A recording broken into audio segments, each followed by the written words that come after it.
IPL 2026 సీజన్ను ఓటమితో ప్రారంభించిన sun Risers Hyderabad మరో ఆసక్తికర పోరుకు సిద్ధమైంది.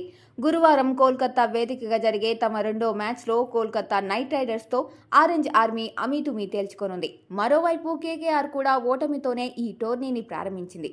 పేలవ బౌలింగ్తో ముంబై ఇండియన్స్ ముందు 221 పరుగుల భారీ లక్ష్యాన్ని కాపాడుకోలేకపోయింది. సన్ రైజర్స్తో పాటు కేకేఆర్ కూడా బౌలింగ్ బలహీనతతో బాధపడుతుండటంతో ఇరు జట్ల మధ్య జరిగే పోరుపై సర్వత్రా ఆసక్తి నెలకొంది. తొలి మ్యాచ్లో చేసిన తమ తప్పిదాలను సరిచేసుకోవడంపై సన్ రైజర్స్ ఫోకస్ పెట్టింది. ముఖ్యంగా బలహీనంగా ఉన్న బౌలింగ్ విభాగాన్ని బలోపేతం చేయడంపై దృష్టి సారించింది. కోల్కతా మైదానం కూడా బ్యాటింగ్కు అనుకూలంగా ఉండనున్న నేపథ్యంలో బౌలింగ్ విభాగం రాణించడం కీలకంగా మారింది. ఈ క్రమంలోనే సన్ రైజర్స్ హైదరాబాద్ తుది జట్టులో మార్పు చేసే అవకాశం ఉంది.